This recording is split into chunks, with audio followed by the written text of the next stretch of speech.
I'm going to give you what I think is the complete guide to learning motion design in a simple fashion from A to Z as a complete beginner. Because there's so much information out there that it's very difficult to know what to do and where to go next. Now, if you're wondering why you should trust me, I've been a motion designer professionally for 7 years, and I've also been learning motion design for 10. Now, in that time, there was never a plan or a guide on exactly which direction to go and what to learn next. So that's exactly what I want to pass on to you today and give you that structure in your learning journey. So when it comes to what you need, you're going to need software and hardware, and they kind of go hand in hand depending on which you want to learn. So we're going to first talk about the software that you're going to need. Now, when it comes to 2D, you've pretty much got the Adobe suite, and that will give you everything that you kind of need. Now, there is up and coming software, but I want to start with what's readily available and what's very easy to learn and pick up on. So I'd recommend Adobe Creative Cloud, and in that you'll get After Effects, Illustrator, and Photoshop. Now, Photoshop and Illustrator kind of go hand in hand, and this is what you'll use for your asset creation and your design and all that kind of thing. And then with those assets, you'll bring those into Adobe After Effects, and in there, that's where you'll do your animating and making your videos and motion graphics. Now, if you're wanting to go down the 3D route, there's 3 softwares that we can choose from that I'd recommend. Now, Blender, you very much might have heard of because it's very popular software. And the great thing about Blender is it's free. Now, with it being free, it's very easy to get started. There's no cost obligation or anything like that. And honestly, in recent years, Blender has improved so much that it's really come a long way. Now, a few years ago, I probably wouldn't have recommended this. Honestly, now it's pretty good. And although it still might not be used in professional settings as much, it has a very, very good tool set to help you get started with 3D. And because it is free, there's also plenty of tutorials and learning guides for this on the internet. But we'll talk about how you learn in just a moment. Now, moving into a bit more of the motion graphics realm is probably going to be Cinema 4D. Now, Cinema 4D is very expensive, but it does come as a package, so you get a few other things included, like a renderer and some extra plugins and all that kind of thing. But again, it's very good, and it's got a very easy learning curve. So it's quite easy to pick up on. The UI is nice, and honestly, that's the only thing bad I could really say about Blender at the moment is the UI. I'm just really not a fan of, and just certain things that I just really don't like, but that might be a me problem. There's people who love Blender, so, you know. But Maximum Cinema 4D is where I started, and it's a very, very easy software to pick up on. And again, there's plenty of guidance out there for that. Now, if you're wanting something more complex and you're wanting to create things from scratch and tell the software exactly what you want, or you kind of have a code brain, or you like working with nodes, SideFX Houdini will be your go-to. This is what is used for those high-end VFX shots that you see in films. All the destruction, the smoke, the fire, water, all that kind of thing will come out of Houdini, sorry. And it also does great stuff for motion graphics too, because you have complete control over absolutely everything, whereas Cinema kind of helps you along the way. So a lot of people kind of jolt from one to another. They'll kind of learn Cinema and then hit a wall with it, and then maybe they'll go, I need a bit more out of this. So then that's when people jump to Houdini. So maybe it's a good start to kind of either work in this order so you can try things out for free, then maybe you want to get a bit more paid, and then maybe you want to get more advanced. And that's exactly why I put it in a list like that. Now, depending on which route you go down and whether you want to learn 2D, 3D, or both, you will need good hardware. But this is going to be software dependent. So for 2D, you could probably get away with something like a low-level laptop, low-level Windows PC, MacBook Air, that kind of thing. You will kind of have limitations when you're doing bigger projects, but if you're just starting out, it shouldn't be too much of an issue. You'll just have slower preview times, it'll take longer to render things, and things might just be a bit slower in general. If you're wanting to go down the 3D route, you're going to need something good. Now, I have a custom-built Windows PC, and for 3D, I'd always recommend Windows. There is Mac users for 3D, but the thing you're going to need is a lot of VRAM, a lot of video RAM. And for that, you're going to need a good graphics card. And you're also going to need a good CPU as well, because there's a lot of computer processing to be done when you're making your stuff. And your VRAM is for your rendering. So these kind of go hand in hand. And of course, you want some good RAM with that as well. So if you're wanting to learn 3D, get the best computer you can. It would be my advice. Something that'll last you a few years as well, because you don't need to upgrade every single year. Sure, it can help, but also you might be an avid gamer, and if you are, you'll probably be okay with a 3D rig that you have. The best thing is that because Blender's free, you can kind of try it out and see if you get along with 3D as well, and see if your hardware kind of kicks up a fuss or not. So now we have our computer and we've chosen the software that we're going to want to use. How do we actually get started with learning motion design? And let me just redo that. As always, it's going to sound very boring, but we need to learn the basics. If we don't, it's kind of like going in wanting to be an Olympic diver. And on the first day that you turn up to learn, you go straight to the 10-meter board rather than starting at the side of the pool. It makes no sense. You'll be terrified when you get up there, unless you're a really good diver, but realistically, you're probably going to start at the bottom and work your way up. You're not just going to go straight to that 10-meter platform. So we're going to want to start with the basics. And by the basics, I mean as simple as learning the interface. Some of these 3D softwares here can be a bit daunting as soon as you open them. And just understanding the interface and how to get around and understanding where things are located is very, very important. Now, on top of that, we have things that will help our animation move, and that's going to be our keyframes. And these are little dots that we put in, little triangles, diamond kind of shaped things that tell our software that we want something to happen at that specific moment in time. And that's why it's a keyframe, because each part of our animation is a frame, and a key moment in time is our keyframe telling it that we want this pen to kind of go across the screen or whatever. We need a keyframe here and a keyframe over here. And then the software would kind of do that for us and animate it. Now, it will just do it linearly, straight across like this. So that's where our easing comes in. And easing will make it smooth out. And you'll have it go slow to fast or fast to slow. And there's lots of different ways that we can do that, but that happens through our easing. And then more specific to 2D, but you also have masks in 3D as well, which helps us hide and show certain parts of our layers. And it's also good just to learn a few basic effects that are in the software that kind of you might not know exist. So in After Effects, I took a long time to kind of go through and see what was already built in, and they're adding more, and it's got a lot better.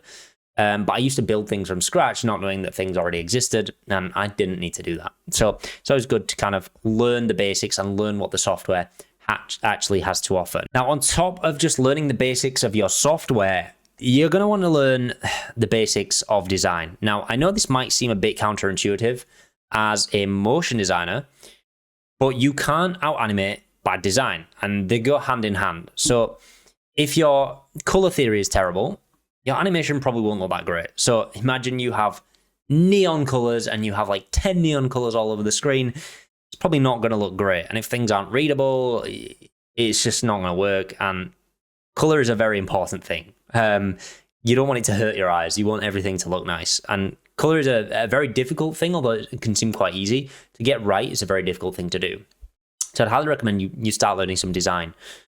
Typography is a big one as well. Typography is something that I quite struggled with when I got started, and understanding specific ways to make your type look better, and just the little things like the space in between each letter really makes a difference in how your work looks. You've then got more principle related stuff. So again, we're going to be talking about learning theory, which I'm going to come to in a moment.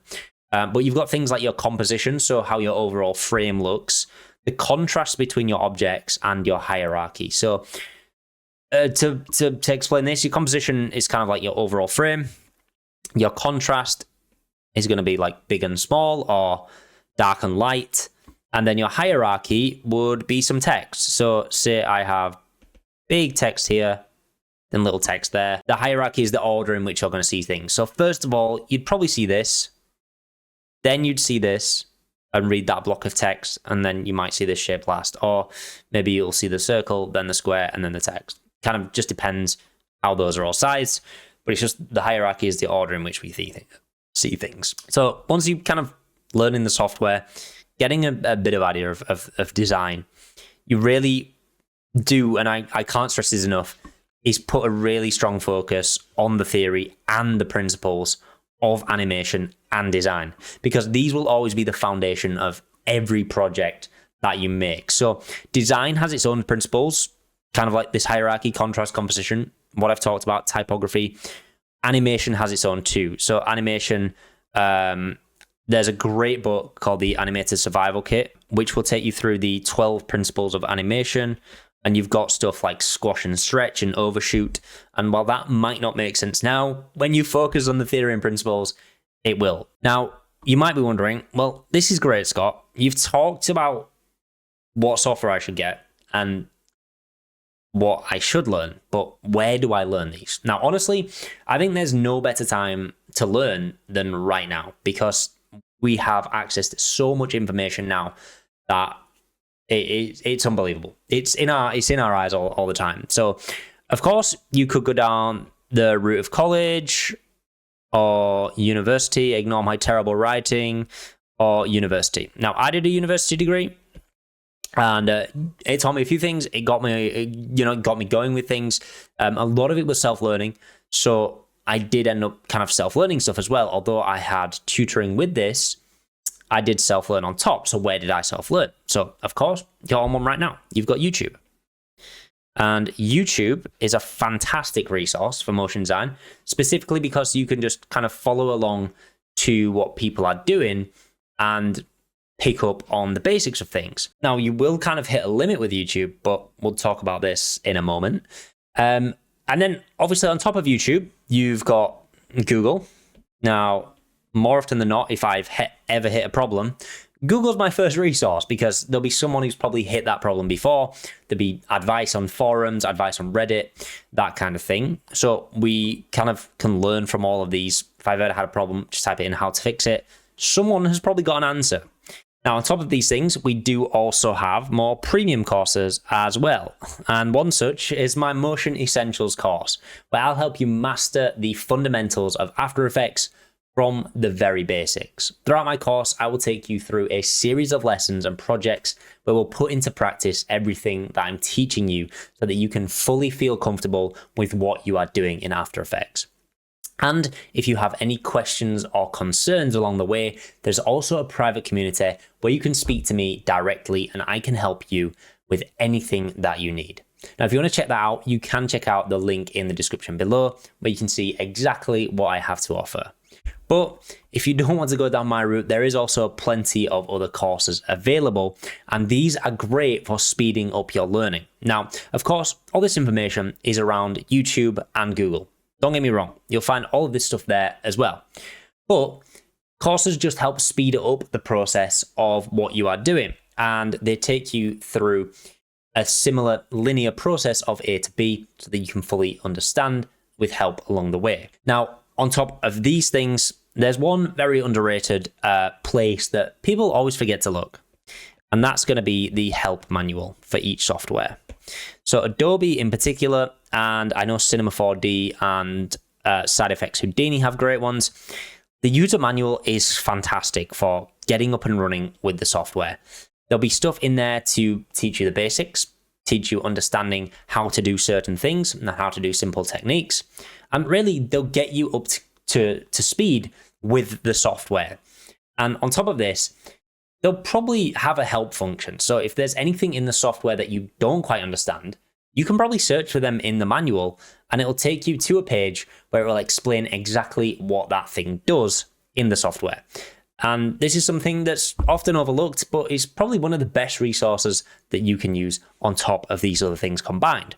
It might just take a bit of time and you need to be prepared for that. I think the problem is with some of these videos on YouTube, they don't really explain why they're doing things, and it's a very easy trap to fall into. It's something I fell into. Something I try to avoid with my own YouTube videos is they teach you how to do something but you might not necessarily understand why you're doing something or understand what that thing does. Now, there is some great YouTube videos out there and some great YouTube channels which avoid this and actually teach you everything you need to know about it. But I just want to preface by saying there are some that don't really teach you the why, but also only teach you the how. So it's just something to be aware of. But we can expand on this and we can get better than that. So what do we move on to? First of all, we need to become inspired so that we can experiment for ourselves.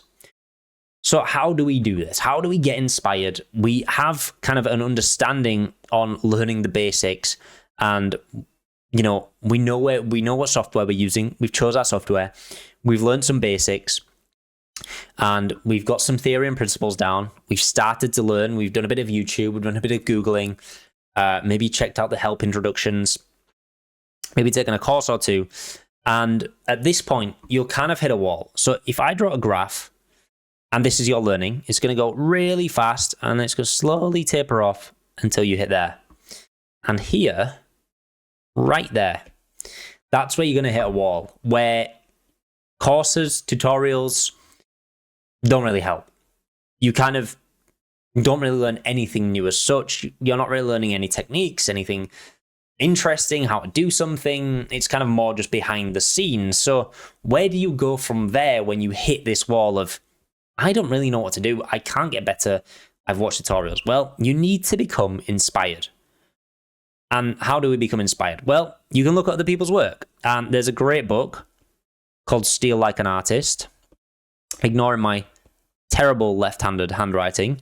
Steal Like an Artist. So you'll see one person's work on Instagram, for example, and then you'll see someone else's, and then you'll see someone else's. And you'll take bits from each one that you like, and then right here is this overlap. And this will become your idea and your work. And on top of this, I'd highly recommend you just kind of get away from your desk, get outside. There's no better inspiration than going for a walk and freeing your brain, because if you think that you're just going to kind of sit at your desk like this, staring at a blank screen, and something's going to pop in your mind, it's probably not going to happen. I'll be honest. The amount of times I've tried to do that, believe me, it doesn't work. But you can try. And becoming inspired is kind of like half the battle. Choosing ideas and coming up with ideas is a very hard thing to do. But just doing different activities, and while you're out and about in life, you might just see something. So, I mean, you might be out on a walk and look at how something moves and go, that's really interesting. What if it did this? Or taking something on your desk. So if I took my mouse, for instance, I go, oh, well, what if this moved like this and I added some effects to it? Or how could I turn it into a sexy product animation? How could I model that in 3D? There's a lot of different projects that I could then take on from just looking at a mouse, and putting together your own experiences with other people's inspiration and linking these two together. And then you've got your experience as well, your own life experience, something perhaps that's happened to you or something you want to make a story about. There's plenty of different things. And, you know, the first project you make doesn't have to be this massive feature film. It could literally be 5 seconds long. It could be some shapes that you want to play with. So you might just make a square and kind of overlap them and maybe do something interesting with them and scale them and transform them in a way that looks interesting. You might make like diamonds, and then you've kind of got this frame going on, and you might like zoom in the diamonds, build a tunnel. There's kind of all sorts of things you do, but you need to first become inspired. And that's a very hard task, I know, but honestly, looking at other people's work and getting outside is going to be my number one recommendation. And then when you have this, go and experiment for yourself. And this is the most important part, because this is really where you'll begin to grow and really come into your own. This is how you get past this wall here. When you begin to work on things for yourself, this wall will go up again. Because you're going to hit problems along the way, and you're going to problem solve. And really, that's all being a motion designer is. You're problem solving. So you're figuring out how to get the desired effect that you want from what you are given. So it's kind of like, how do you get to A to B in the nicest way possible, but also make it look nice? And when you begin to experiment for yourself, you'll run into problems, and then you go back and you learn some more through Google or Reddit or the manual, or perhaps a very niche YouTube video on it. And then you feed that back into your own experimentation and you create something new. And it kind of, this is where you learn. This is where you'll go, actually, I remember this. This is piecing this together. And you begin to take parts of your brain like this that have all these little dots of knowledge in, and eventually they link up like this, and everything connects and everything makes sense. And it's a wonderful feeling. And honestly, it's like one of the best feelings when you kind of hit a point and you're like, I finally understand how that works after all this time. So when you have some kind of personal projects, it's time to get some feedback and iterate. So you need to get some feedback from communities, Discords, that kind of thing, getting ahead of my writing, terrible writing, must admit. But joining communities, going to events, meeting new people, social hangouts. There's a lot of motion design stuff now, like social meetups and organized events and stuff. Discord, sharing your work on Instagram and Reddit is a big one. Really, you have no reason to share your work. Don't be embarrassed by sharing your work. You want to share your work. Even if you feel it's not very good, share it so you can get feedback, because getting feedback is going to help you so much. It's going to take a different perspective onto your work and think someone else might see what you've made and go, but what if you did this to it? Or have you tried using this? Or have you tried this color palette? Or have you tried putting this effect on it? And just little things like that will get in your brain, and then you'll be like, oh, that looks so good. That looks really nice. Why didn't I think of that? But then in the next project you do, you will think of that. And that's how you iterate and get better. It's important that you don't get upset by this. So if someone says, yeah, it's okay, but maybe do this, don't be upset. They're not doing it maliciously, at least I would hope not. I mean, you might get the odd person that does. That's just how the world works. But most of the time, most of the people that I spoke to, they're not being malicious. They're just trying to make your work better. They're just trying to make their end result better. So it's a really important thing that you seek feedback and iterate your work. Now, finally, with all of this you've been doing, you've been learning tutorials, you've taken all the theory, the principles, and then you've got some feedback on your work. You'll by now have a good body of work. And from that, you can build a showreel and a portfolio. Now, I will say no tutorials in this, please.